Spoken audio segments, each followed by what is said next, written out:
writing in high school. I was that kid who loved to, be in the corner writing notes in his journal. And I wrote poetry and these kinds of things and, wanted to study English in college. And then I also got into theater, and through theater, just got involved in so many cool exercises and games that were allowing people to connect on deeper levels.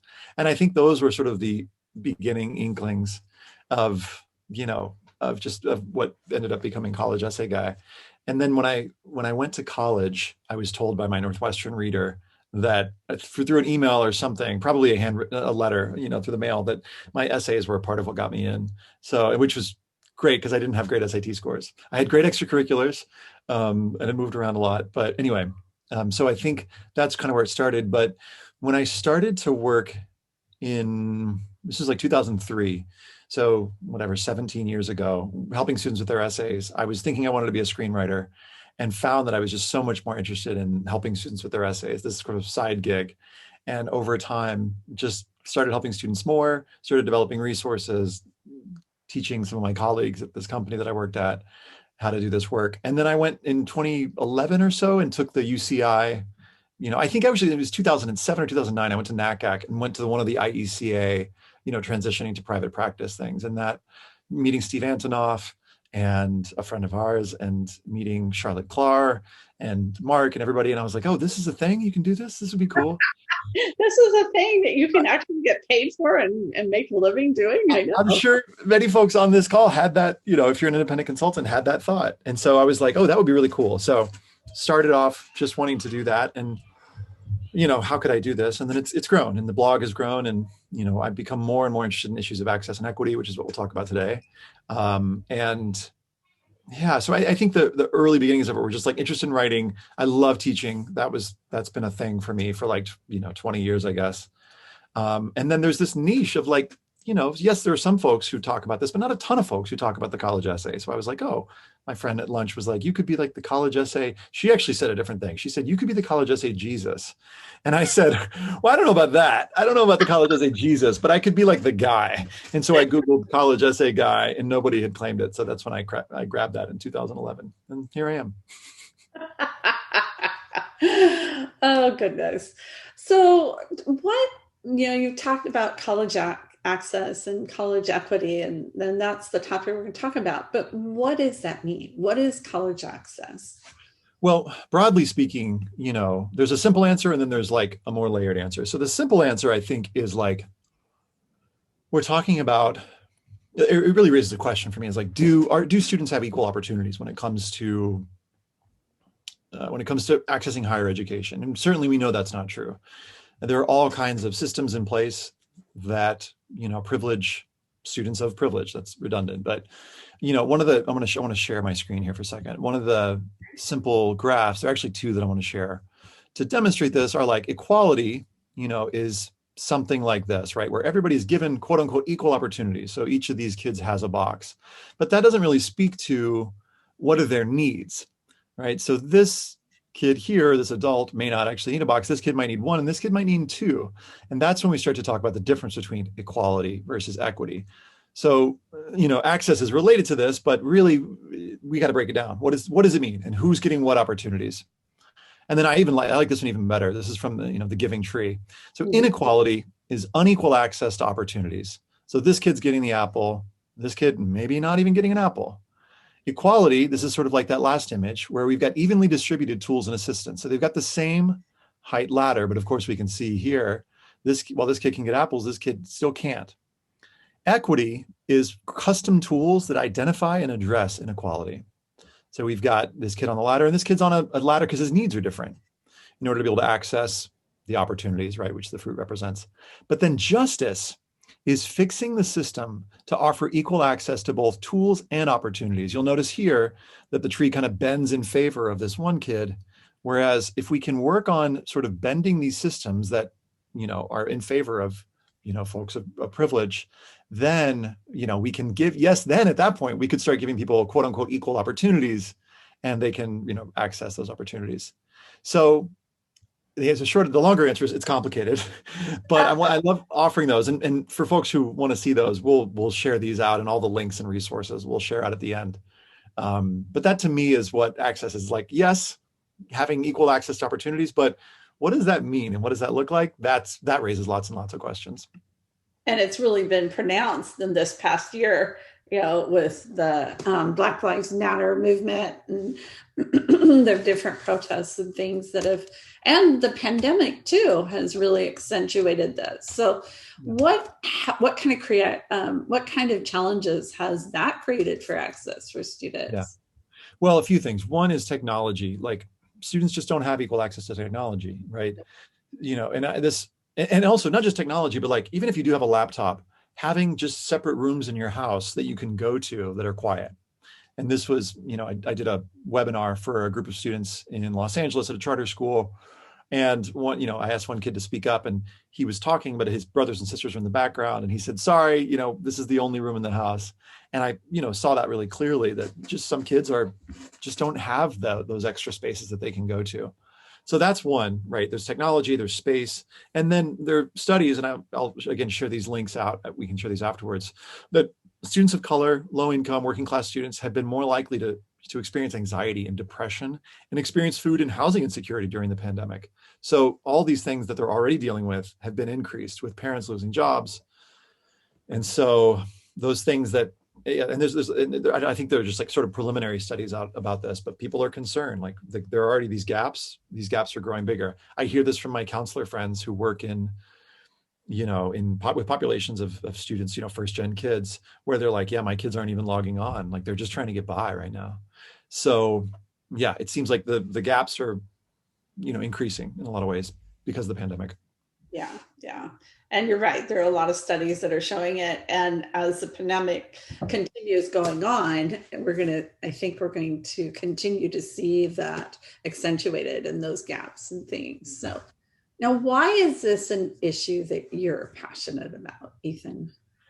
So there are a couple ways, like a couple maybe reasons for that. One is I was raised as an MK, missionary kid, Spain, Ecuador, and Colombia. And so service has kind of been a thing that's been in the water, with my family. But as I've gotten older, I want to fast forward to like when I got that job out of college, helping students with their college essays, it was at a test prep company. And I got pretty uncomfortable about a year or so in with noticing who was getting the test prep and who wasn't. And met a guy from who ran a charter school. And he said, hey, would you come in and do test prep for my students? I said, yes. So we started a little program there, and I saw some of the gaps, like where these students were at in terms of, knowledge of things like subject verb agreement. And one of the things that he said to me, this charter school founder, was he's like, a lot of these students have had, their educational opportunities have been limited. And the way he put it was like, in some cases, they've had really just bad teachers. And I was like, whoa. So I saw the gaps even more. And what we ended up doing is forming some little cohorts of, essentially doing pro bono work in certain public schools in LA. We like 5 schools, but the hundreds or the thousands of students that were being served mainly by this company just paled in, comparison to like the tiny number of students that we were serving paled in comparison to the hundreds or thousands of students that could pay.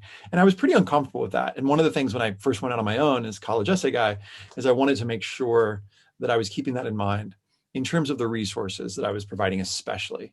Now, just because I'm providing free resources doesn't mean necessarily that students are accessing them. So part of what I've had to learn over the last, 8 or 10 years is like, how do I make sure that these resources actually get into the hands of students, who really need them most in some cases. And so we started so one of the ways that manifested early on was like through these pay what you can courses. But, a couple of years in, we started to survey what students are accessing these, and it's still students primarily of privilege. And so I think one of the first things that I want to share with folks is like, just because we offer it for free doesn't mean, unless we do extra effort. So it's kind of like those 2 boxes and those 1 boxes, just because we offer them and we offer equal access, quote unquote, unless we do a little bit of extra work to make sure they're getting in the hands of these students who we really want to reach, chances are we're not being effective. And I'll speak for myself. Chances are I'm not being effective or as effective as I might imagine I might be. The other thing that's really been on my heart and on my brain is like, as I've done the math recently, and I've worked with students who are of means and like added up the numbers. And this is, if anybody independent consultant can do this on their own. How many students did you work with last year that paid? And how many students did you work with who didn't pay? And you can like do the math on that in terms of number of hours. And if we agree that we're working within a system of privilege, I'm going to say something that's maybe uncomfortable, but I think folks will agree. We're working in this system that is rigged in favor of those with privilege. Like, to what extent am I working within that system and like supporting that system and voting for that system with the students that I choose to work with? Because I think that we sometimes talk about college as being the gatekeepers. Well, they're leaving out too many students who don't have money, and they're letting in these students who do have money.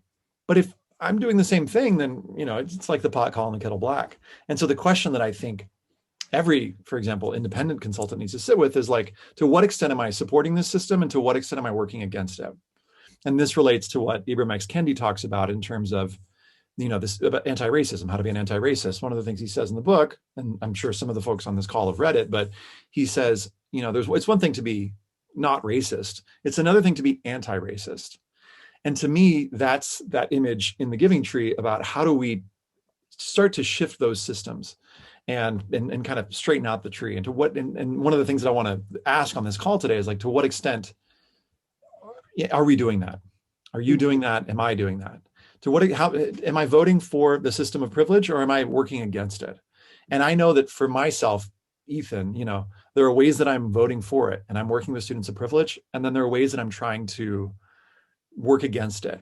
And those aren't quite equal yet. And I think that if I were to get to a place for my business that was like 50-50, like I work with 50% of students who can pay and 50% who can't, mm-hmm. I'm still just breaking even, and unless I'm really doing that extra box for those students, like meeting the needs of students who really need that extra support, especially as they get to college and through college, then I'm starting to really do something. So I'm on a journey, just like everybody who's logging on here. And I'm going to share some ideas today that I'm really excited, things that we've started to do. But I hope that these ideas will ultimately be constructive and practical and exciting. But I think that we all sort of need to sit with this question of like, to what extent am I supporting this system that I may not agree with? And to what extent am I working to really make change? And again, I think these are things that we can measure. So absolutely. And I think it is very important to look at what our motivation is, who we are, where we're coming from, the area that we're serving. And one thing the pandemic has shown us is that we're not constricted to a geographic area. So right. You can serve students and families in any place you are. Now, we do have community-based people from CBOs and schools and organizations, international too, that are part of our audience. But what are some of those? So you mentioned concrete things, and that was our theme. So what are some of those concrete things? How can we help with access, college access in 2021? What are some things you've tried, and what do you recommend? Yeah. So I want to ask a question of the group just to invite some conversation before I get into the specific ideas. I want to just ask everybody who's on the call right now, put this in the chat box. What is a specific way that you would like to, a specific thing you'd like to see changed about college admissions? So just throw it in the chat box. There might be a delay, so it might take a few seconds, or it takes folks a second to chat. But what's one thing that you'd like to see changed about college admissions? What do you think? And there are two questions, right? It was like, what would you like to see change? Or if you want to get more specific, like, what do you think could change to bring about more equity in college admissions? Yeah, we talk about this in my UCLA class a lot. And make sure if you're responding, make sure you're sending it to everyone. I'm seeing lots of responses to panelists, but make sure you change it to panelists and attendees, okay? So that everyone can see, because you're seeing the response, right, Ethan? Read some out, yeah. Eliminating legacy, test blind, yeah, more scholarship opportunities. Eliminating early decision, test optional, more transparency. Simplifying the application process. And I'd love to hear from folks who are saying more transparency. What does that look like? What do you think more transparency would look like in the college admissions process? More emphasis on community and family commitments. Affordability. There's some common themes here. International students, more friendly to international students. Mm-hmm.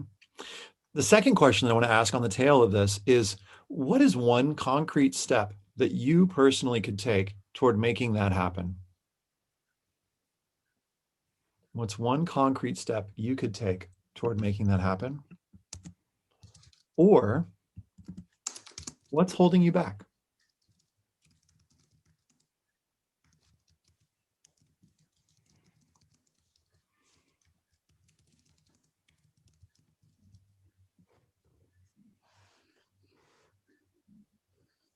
I see Bill Dingledine. Glad to see him on. And he has a lot of experience in both at a school level and as a college level. And Bill, I'm curious to hear from you too, and from everybody, of course, but you say less advantage for privileged students, leveling the playing field. What does that look like? What's a specific way that you feel like we could do that? And then secondly, the hard question, what's a specific way that you personally could begin to work towards that?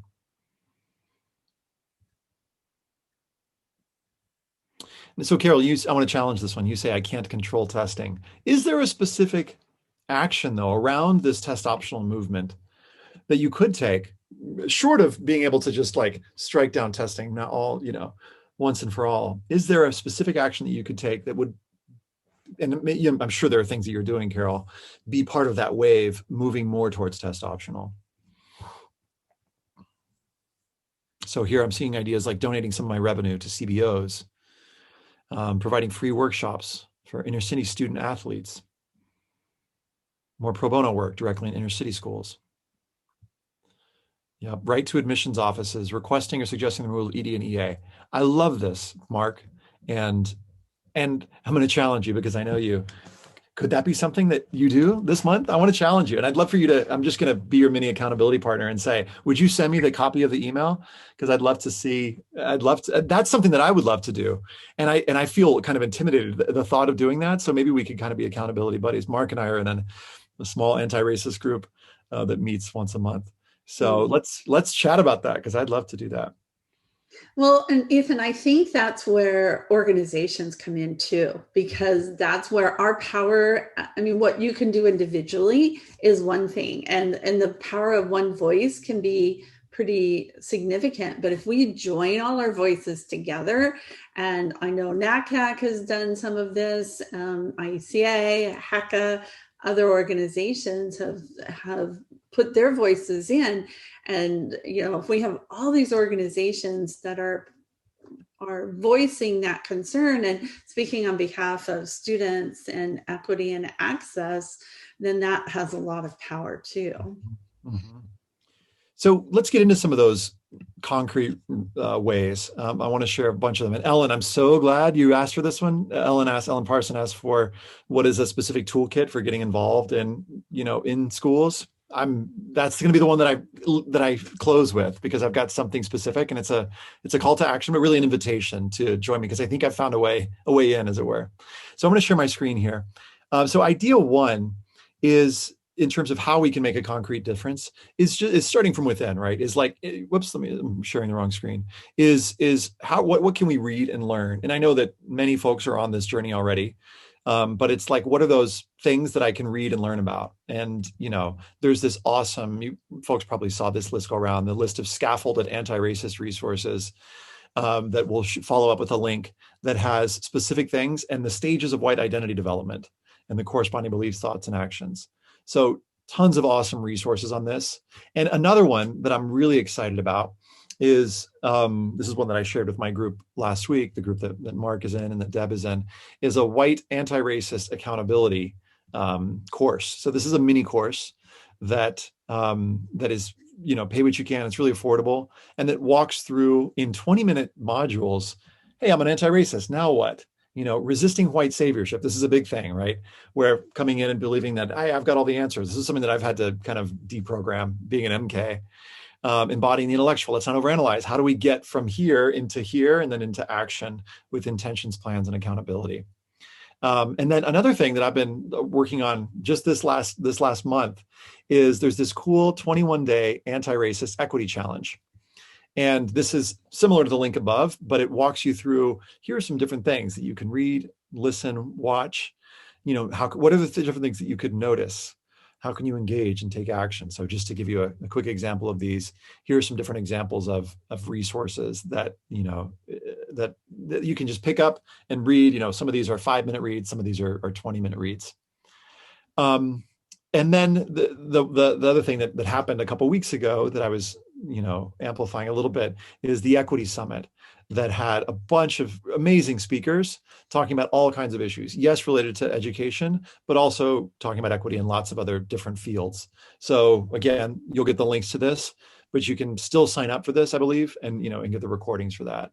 And just learning more about equity. So the step one is just like, what can we learn about? What can we begin discovering together?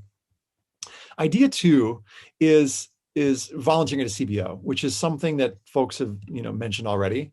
And folks may be wondering, well, which CBO? There are so many. Well, and I want to just shout out Nola Lynch Vega, who put together this incredible list. I'm just going to share my screen again of CBOs for HECA.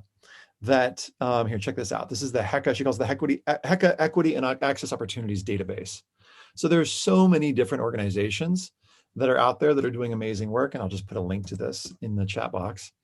And you can see here, there's usually a website link here. When do they recruit? Is there some kind of HECA connection? And then is there a note specific to where to volunteer? So I'm not going to go through all of these, obviously, but I just want to scroll down on just how many of these programs there are. So rather than reinvent the wheel, I mean, if you've got a great idea for a great wheel, go ahead and create something. But there are so many organizations who are set up, who are really just looking for, folks to come in and donate some time. And look at this. I mean, they're more than 100 now. Yeah, she's got 124 of these. So I highly recommend, this is something that, you can throw on your calendar. Hey, reach out to 2 of these organizations next week and see if they would be interested in taking a volunteer on. The third idea, and I'll stop sharing my screen for a second, is to offer a free workshop at a public charter school, CBO, library, a community center in a non-affluent community. And if you're interested in doing this, but you don't yet have a school or CBO connection or have one in mind, at the end of this session, I'm going to share with you a specific program that we're starting that we're calling our Counselor Match program, where we're partnering counselors who are willing to volunteer, who have some extra time, with counselors who are overwhelmed with their caseload. And the goal here is to partner. We'd like to get up to like 50 this year of counselors who are, like I said, volunteer and sort of match them on a peer-to-peer basis to come in and offer an essay workshop. And for folks who are interested in this, I'm doing a program in March that's going to train folks on, here are some resources to basically pretty efficiently offer essay feedback in Google Docs format. And that works anywhere. It's going to be virtual. I'll get more details on that in just a bit. The next thing I'll say, and this is idea 4, particularly for independent consultants, is to create a pay what you can course or product. And I mentioned this earlier, making a special effort to get the product or the course or whatever it is in front of low-income students and students of color. And there are lots of ways to do that, but it's sort of like step 1 is creating the resource, and then step 2 is going, okay, who needs this? Who could really use this? And there's certainly opportunities locally to do that, right? Just reaching out to the organizations around you. Another, potential way to do it is with some of these CBOs. Certainly some of the CBOs have, resources that they've created, but just reaching out, and I sometimes succeed with this and sometimes fail, but I'll say, hey, I've got this counselor program to training counselors, and I'll reach out to CBOs, and some of them will say, great, we're going to share with our counselors, and some of them say, thanks, but no thanks, we've got our system, and I say, great, good for you. We have to be careful with this because we don't want to come off as sort of like, I've got the answers and that, white saviorship stuff. But if you've got a great thing, that you feel like can help students, you've got to be, I think we have to be brave and we have to be willing to have someone say no.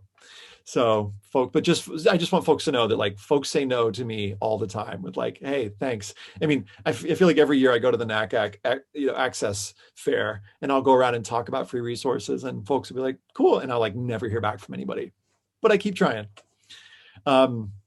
The other thing I'll say about offering pay what you can courses is that I found that, just to talk numbers for a second, when I'll offer a pay what you can course at $197, and the average student will pay usually about a third of that. And so the thing I want to say to you is like it's still possible to make money and to open things up, especially with these open online courses where you you have an opportunity to basically add folks, and it doesn't cost you anything extra. So I just want to encourage folks to continue doing that and offer webinars for free. Whatever content you're offering to paying clients, like just opening that up. You've seen me do that a bunch.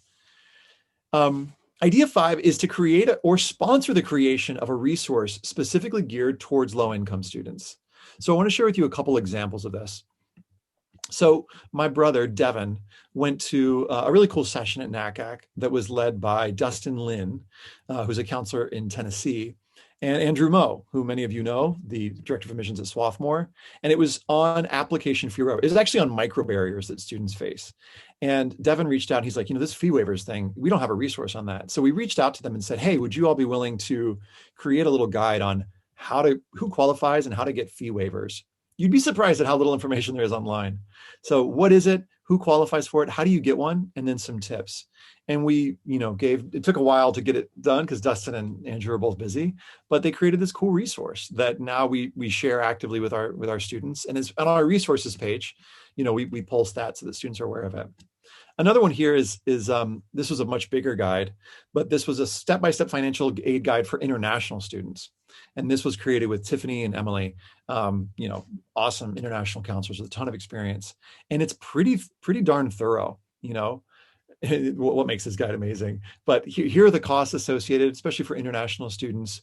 What are some non-traditional alternative pathways? What is that CSS profile? Kind of walking them through that. And as you look through this, basically the way we did it was with anchor links, where you just, if they're looking for like information in CSS, they click it and it zooms them down to it and it gives them screenshots. Now, this was a big labor of love. It costs money, but now, we pulse this out to our counselor community, and folks say, great, now I can share this with, with students, especially those high need international students. So if there are ideas that you've had, or if you don't have ideas and you're talking to a counselor who works with, low-income students, say primarily, asking them, what are the resources that you wish were out there?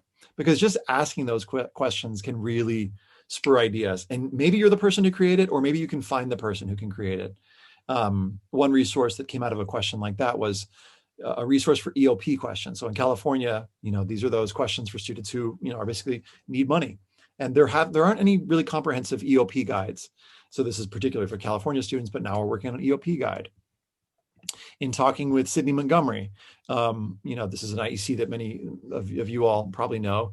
She said there are a lot of things that students of color don't know when applying to college. And I said, great, let's do a podcast. So, we map out here, what are the things that students of color should know? And then again, pulsing it out to your list, your email list, or the folks who you're connecting with, putting it on your resources page. Another thing that we can do, this is idea 6, is to amplify the voices of BIPOC folks on social media. So one of my favorite ones, one that I want to amplify, came up in the Accept group just recently. And the Accept group, for those of you who don't know about it, is a group that is all about access and equity and how do we help to dismantle these systems of oppression. It's on Facebook. But a resource that I saw shared in there by Ayo Magwood is this amazing set of resources. Check this out. This is she is an educator who is a data nerd, in her words, and has put together a ton of resources for educators and PowerPoints giving, for example, I'll just do a quick example of this, maps of racial and economic segregation. And there's a PDF, there's a PowerPoint that you can download with Google Slides that, if this is something, and I'm taking this from my own learning, how do I, start to actually understand more about this, about racial and income segregation? When did it start? How did it start? And this one's not going to load, but one of Ayo's gifts is by taking these big and complex concepts and putting them into simple, graphs that you can use in PowerPoint presentations. And this is something that I just shared on my Facebook, and I said, here's what I'm grateful for today. And that's a simple one, and something that I'm sure many of you are doing. Another one is amplifying, BIPOC voices via a webinar. So I noticed that, for example, not too long ago, Apple Ruth did their Apples to Apples, session, which looked like this. I'll just show you the promo for this. And so this was a special event for Black, Indigenous, and students of color. And, even though primarily, I don't know if primarily their population is Black and Indigenous, maybe not, but, having that opportunity is great. And just starting to think about what are those things. One of the ones that I'm starting to work on this year is I've created these crash courses for a lot of the highly selective schools that will know, but I haven't yet created the crash courses for the supplemental essays for HBCUs. So creating the HBCU crash courses is something that I'm going to be working on. Another idea, and this is like a little bit more of an investment, but it's to potentially do a fundraiser. We've seen these birthday fundraisers that folks do. Hey, it's my birthday, rather than give me gifts, contribute to an organization. And Brandy Smith, who I'm constantly inspired by, did a birthday fundraiser for the Equal Justice Initiative. And if you haven't seen the movie, oh gosh, it's escaping me at the moment. Just Mercy, there it is. If you haven't seen Just Mercy, it's worth checking out. But this is the story. That's the sort of Hollywood version of this story. Brian Stevenson and the organization that he started to, working with folks who have been put on death row in some cases, unjustly, and he's fighting hard. And so seeing Brandy post her birthday, we were, thinking, we was like, how could we make a difference? And we thought, well, what if we just donated the last 2 weeks of the course enrollment for this particular course that we're running, and we just donated it to EJI. And lo and behold, we had, thousands of dollars come in. We had about $9,000 come in, and we were able to write a check to EJI for that amount. And that felt really great. And it wasn't anything that was like, anything extra. It was just like, so little did Brandy know, and she doesn't actually know this, but that just pulsing and having that one thing has that opportunity to, butterfly flaps its wings sort of effect. This is kind of a big idea, is to consider, I don't know where folks are in their practices, we have to talk, but if you are an independent consultant, and I know that this is very like independent consultant heavy today, but this is some of the ideas that I was kicking around, is to consider what would it look like to come to a more one-to-one, counseling model. And that might sound hard at first, but one of the things that we did this past year at College Essay Guy is we decided to just raise our prices and to donate that money to hire folks to work with students pro bono. And so, that created a pool of money that we were able to hire 20 coaches to work pro bono with anywhere from 1 to 5 students for 10 hours. And we ended up working with almost 100 students pro bono. And it got us pretty close to a one-to-one counseling ratio. Now, again, you kind of have to ask the questions like, are they receiving the same, benefit? Are they still, because if I'm offering 10 hours to the student, but I'm offering 15 hours to a student who's paying, is that really the same? So some of those questions are really worth asking and puzzling through, but it's something to really consider. And again, that might seem kind of far off or like a pipe dream, but we found that it actually wasn't as hard as we thought. And, we're doing some of that this year, and we're actually shifting. I'm happy to talk about how we're shifting to focus on how do we have a broader impact with those extra funds that we're raising. So I guess idea number 9 is like to consider what would the possibility of transitioning to a one-to-one kind of Tom's counseling model look like? Because I would love if that were to catch on and there were to be some designation, Cyndy, for like counselors who work, 50-50 with, paying clients and pro bono clients. I just want to tell folks that I think that it's really possible. In the resource that I'll share after this, I'm going to share 30 more ways. So I shared 9 there, but it's a huge doc that Marie Bigham, who runs Accept, put together called 30 Ways to Center Equity and Justice Today. So I'll share that out. There's also a podcast connected to it. But I've been talking a lot for the past few minutes. And so what I'd love to hear from the group is just to ask the question, what are some other ways that you are hearing about or are doing about, or maybe thinking about doing? What are you doing? What have you seen others doing that might inspire all of us? And if that feels like and I'll post this question in the chat box, if nothing occurs to you at the moment, what are some of the barriers that you're finding, either personally or logistically? Well, and as people are thinking, Ethan, Sabra asked the question, she says, do you have ideas on locating low-income students? Oftentimes, some of the local high schools don't want to wish high seats. So what are some ways to get around those barriers? And I know in my UCLA class, my students all need to do practicums. So I'm excited by this list. I'd forgotten that this list even existed in HECA, because those could all be places that people could contact to do their practicums, especially now. Again, you don't have to do them in person. You can do them virtually. So that becomes a resource. But oftentimes there's students do want to volunteer in the local high schools, and because of confidentiality, fingerprinting and all those other issues, it can be quite difficult to do that. So have you found ways or places to get around that? I can share some things. I think being in the location that I'm in, I already have these resources all around me because we are in a very low income, underserved area already. And so, there's a lot of different opportunities that should be in other areas too. But what are some things that you have found or you would recommend? Well, and I want to share two specific ones. I'm going to share it in like 4 minutes. I want to see what other folks' ideas, because I fear that if I share those, then folks won't answer the question. So I want to see what others are saying. Well, it looks like Julie Beck also has a nice comment about the newly appointed director of Native American students at the Department of Department of Education.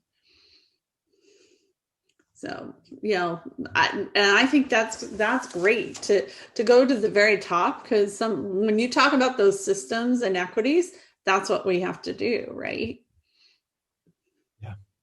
So, yeah, asking for nominations for students to offer support too. I think that's a great idea. Churches, reaching out to churches, synagogues, places of worship.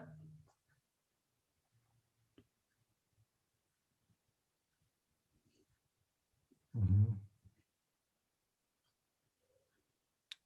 Sabra, I'm going to answer your question in just a minute, I promise. And I think Carol, yeah. So Carol's asking, she's in my UCLA class, to save the chat. But I should be able to have a record of the chat when we're all done. And Ethan is going to share all these links. We'll put all these links on my blog as well. And some of this is also produced as a podcast, so people will be listening to this as well. Ways to find BIPOC volunteers, expertise in my community to work with students of color as role models. Yep. Is it possible? Yeah, cool. I'm catching up on the chat. Vina says there are lots of students in foster care as well as the juvenile justice system. That is very true. And a lot of times in your communities, I know here in California, and I presume in other places, there are foster youth advisory boards, things like that. Like I used to work with the advisory board here in Tulare County, and it was connected to the local community college. So we offered part of their independent living program, because all foster youth have to go through an independent living program. So being able to offer some content through that is a really good idea. One person who just messaged us would prefer not to share publicly, so I'll speak kind of generally about it. But this was somebody, another counselor who I know, who had some trouble initially. It's sort of reaching out to different local public schools, but ultimately found a CBO that was receptive. By, we talked about this, 6 or 8 months ago, just keep trying. Eventually found an in and has now had 3 meetings with their mentee, and it's been very positive, all caps. So sometimes it's just a matter of like, keep knocking, keep checking. Exactly. But for folks who are interested in other ways of doing this, so there are 2 programs, one that we've been running through College Essay Guy, and one that we're starting this year. The first one is something called the Matchlighters program. And the way Matchlighters works is basically you sign up for Matchlighters to become a volunteer counselor. And I'll maybe share the link for a second.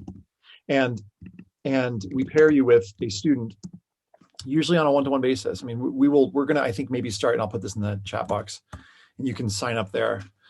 So Kate's saying my favorite student this year is my Matchlighter student. Yeah, same. It's not coming up as a link. So let me just http www. There we go. So that should be clickable. So if you're interested in just being paired with a student, we'll probably go up to like 2 or 3 students to work one-on-one deeply with them. We ask for at least 4 hours of work on either list development or college essays.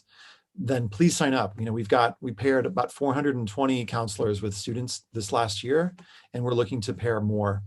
Lena's saying, my Matchlighter students were great, very motivated. Yeah. And the thing is that what's great about this is we make it pretty easy, because these students have had to go through a couple different hoops. Like they've had to fill out the application, find their financial aid, proof of financial aid need, financial need. And then they have to fill out this application that involves some pre-work. And so when you first meet with them, it's kids who are willing to go through those steps to complete that thing. And so there are a few hoops they jump through. And so these tend to be pretty motivated kids. And here, someone's giving the advice to Kate, please treat your Matchlighter student as a regular full paying client. Yes, agree. So students find Matchlighters. Kristen, on my website, so collegeessayguide.com, I publish a lot of free resources and guides. So if students Google something like activities list, then usually something pops up. Collegeessayguide.com had about 5 million hits last year. And so students will find it that way. And then when I'm funneling them for students who need free help, I'll be like, hey, apply for Matchlighters. And so last year we had to close the application down and we filled up, our 400 or so volunteers, but we'd love to increase that number this year. And that's pretty much all we do is we help to make sure that they demonstrate financial need. And then Erica, who's the director of Matchlighters, will, take your application and just sort of, she vets folks a little bit to make sure they've got some experience. But this has been a really great way for folks who are looking for that practicum to work with some number of students. I mean, we love, folks who are coming to the practicum to work with students, and we pretty much pair you up and then, God bless, go on your way. So there's not a lot of, we definitely send out emails with like resources and things here. We think this is timely. We think it's good to be thinking about this. Hey, QuestBridge applications are due such and such date. Usually your students will let you know that. They're pretty motivated. But that's, last year, just to give some numbers on this, we had a record-breaking number of applications. We had 16 QuestBridge matches that we were really excited about. A bunch of, 20 students got into their ED schools, presidential scholarships, honors colleges. We also started something called our ambassador program, which paired students who'd been through the Matchlighters program, like students who are now in college, come back, get trained, and then work with students. So we had 20 of those. We're going to expand that. Here's the existing volunteer form. This is the link that I needed. If you're interested in volunteering, there's that. So the other opportunity, when folks are wondering, okay, well, working with one kid or 3 kids is great, but I'd like to have an even bigger impact. We're doing this thing I mentioned earlier called the Counselor Match Program, which briefly is, there are counselors who have time to volunteer and energy, and there are counselors who are just overwhelmed with their caseload because they've got 500 or so kids. We want to pair folks up. And this comes out of a partnership that I had with a counselor at a charter school in Los Angeles that ran over 5 or 6 years while she remained at the school. And I would come in, she would do college lists. I would come in and help with essays. And it was a pretty good team. And I would, over the series of a few weeks, I would do like maybe 4 weeks, I would come in for 2 hours a day and help students with their essays. Virtually, this is working as well. And the way that we're setting this up is potentially that folks would, train with me through this counselor training program that if you're interested in this, I'll post a link to this. And folks would train on, how to give essay feedback, to large groups of students. Zainab is here. Hi, Zainab. It's good to see you. This is, if you're interested in Counselor Match, there's a little sign up form where you'll basically go through this program that I'm walking folks through starting in a couple of weeks. It's a 4-week program, and you'll get trained on how to work broadly with a large number of students. Because I think a lot of folks have, kind of a small caseload, but it's like, how do you offer a workshop and then work with how do you give 50 students essay feedback relatively quickly? That's what I'm going to be training folks on. And we're interested in sharing this counselor training program with folks more broadly. So if you have ideas for organizations that you think, oh yeah, I bet their counselors would be into something like this, please let me know. You can let me know in the chat box, or you can email me via the College Essay Guy website. And, we've got partnerships with like Scholar Match, Jack Kent Cook, Alliance, charter schools, or some different charter school networks. But if you've got other ideas of folks that you think might dig this, we want to train, both the counselors who want to volunteer, but also the counselors who are in the, thick of things, in the weeds with students. We'd love to offer them more resources. And, and we're really flexible on, the sign up cost, as I've said before, these are pay what you can courses. So if one of the counselors is one of those who's overwhelmed and would like to have a match, can they contact you too? Please. Yes. Let me just grab that link. Let's see. Where's that link? You know what? Just email Erica at collegeessayguy.com. And if you are one of those people, well, first of all, I'd love for you to join so there are 2 kind of paths. That's the Matchlighters director. If you have any questions about this and want to follow up and ask anything, that's Erica's email. But yes, if you are a counselor who's overwhelmed, there are 2 kind of paths. One path is you can take this counselor training program, at, basically no cost, because it's pay what you can. And that's if you want to kind of DIY, do it on your own. The second path is potentially pair with another counselor and have them kind of be your essay, support team, as it were, or maybe pair with a couple folks. And then there's a third thing that we just started called College Essay Guide for Schools, which is basically like, bring the students onto a big webinar, which is really a series of, of sessions where students will do the brainstorming, and then you can kind of follow up with them. And for that, if you're interested in that, you can just go to College Essay Guide for Schools. It's on my website.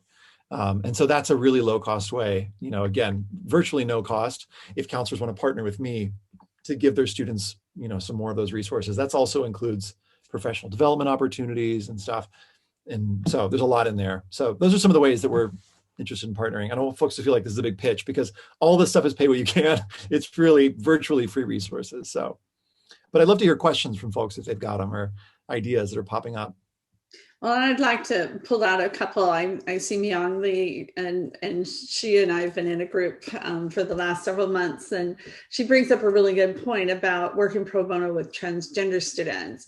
They're often shunned by family and community, and they don't get enough of the college counseling resources. So I think that's one of the things we cover in my UCLA class is students, and it's called special issues, but LGBTQ, students of color, undocumented students, there's a huge need there. Unfortunately, it looks like, there's going to be a big shift in that. Already, DACA students can now apply for DACA. It's the very first time since 2017 they've been able to even do that, and what that's going to look like. And going back to our conversation too about being part of changing the policy, changing our immigration and supporting the DREAM Act was just introduced last week for the very first time. They've been trying to pass the DREAM Act on a national level for 20 years. And it was just reintroduced with bipartisan, both with Democrat and Republican. So, so many students are marginalized in so many different ways. And it goes back to your first thing about, how do we make college and college admissions more equitable? There's just so much that can be done, and you can't do it all, but you can pick one area where you have an interest or a passion or a contribution that you can make, and make a difference there. So let's from Kate for you, and then there's a question. I'll take the one from Anuradha. This is awesome. I'm interested in helping students write essays. How can I volunteer for that? So the link that I shared, Anuradha, I'll paste it again. You got two options. One is to volunteer individually with students if you're interested in doing the Match Letters program. That's something that I've loved, and I'll just paste that right this second. So if you want to just work one-to-one with students, that's this link. So this is one-on-one. And then if you're interested in working more broadly, like say you want to be partnered with a counselor and work in a school, and by working in a school, what I mean is like you would offer a workshop and then offer feedback via Google Docs. Then for that, you would apply for, we're taking a small number of counselors for what we're calling this counselor match program. And that's, counselor match program application. And we're probably going to hopefully take on up to 50, counselors who are interested in being paired with, like I said, overwhelmed counselors. And I see Joyce's, she's been attending our sessions from the very beginning. And Joyce Reed is in Hawaii. She's also a former admissions officer from years ago. And she is a great person, a great-hearted person. And thanks for being here. And we appreciate you participating. We appreciate all of you showing and your interest and participation. Ethan, are you familiar with the Avid program? I know we've talked about this in the past. So are you getting traction with Avid? And that's like Honoranda, she's an Avid teacher. She's in my UCLA class, and she and I have talked about that. And, so much of this would be such a good match with Avid. So absolutely. It seems like every year I was talking to Eric about this, not last Friday, but the Friday before, about how do we connect with Avid. And it's just been really tough to get Avid on a national level to be like, hey, but Anuradha, if you have ideas, I'd love to, or if you have a contact, even a regional contact, I'd love to be connected or connect with Erica at collegesega.com, Erica with a K. We'd love to hear about potential Avid contacts, because if we could reach Avid on a big scale, like that would just be amazing. And I think it would take all of this stuff to the next level. So please let us know. Yeah. Yeah. And she's in Washington. If any of you have contacts wherever you are, Avid is located in San Diego. The headquarters is, but it's an international program. It's all over. And that's a program I was involved with here in Central California for 14 years. So to clarify, Ethan, you're going to be supplying all these amazing links in a follow-up. Yeah, I mean, here it is. I'll just post it again. So these are all the links. It's 40 plus ways that counselors can help bring more equity to the college admission process. And I'm sure, Cyndy, that it's easy to send out that link again. Yep. I'll post it on my website. I'll put it on my blog so that everybody can go to it. And if you're listening to this on the podcast, you'll be able to go to the website and see it there too. So for folks who aren't able to see that link for some reason, just to show you, like, I basically just walked through these different ones here. And if you have ideas for other ways, please, you can email Erica at collegesega.com. We'd love to add it. We've got 40 plus ways. We want to keep going. And then this one here at the bottom is the one that I mentioned, the 30 more ways to center equity and peace today. So that's a ton more ideas, and that's connected to a podcast episode with Marie. So I welcome ideas and potential for collaboration. And if, like I said, if folks are interested, if you're kind of like, hey, I don't know, I missed the links or whatever, just email Erica, ERIKA at collegesega.com, and she'll be able to point you in the right direction, whether it's applying for match letters or for the counselor match.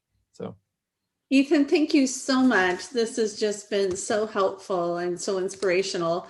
I know everybody really has appreciated it. And thank you for your time and all that you do. And you truly are an inspiration for all of us, and you lead the way. So we appreciate it very much. I'm so grateful to you for all of your work and all the inspiration you've given over the years to me and to so many. So thanks. Right back at you. Well, thank you. So we're going to meet again. My next forum will be on a Friday, not this Friday, but next Friday. And I'm going to have Tom Ellers from Method Test Prep, and he's going to talk about the test optional and what that looks like this year with the pandemic, and all the colleges that are pretty much announced that they're going test optional again this next year. Fair Test just posted a new link and a new list, I think on Monday or Tuesday. So if you haven't seen that yet, you want to take a look. So Tom's going to be my next guest, and I'll have this on my website too. So thank you very much, Ethan. Thank you, everyone. This concludes our session for today, and go and have just a fabulous day. My heart goes out to you in Texas. I hope you have power. I hope you have heat. And I know how, having grown up in Colorado, been down that road a couple of times. So, we really, really feel for you there. So, all right, take care. This ends our session for today. Thank you, Ethan.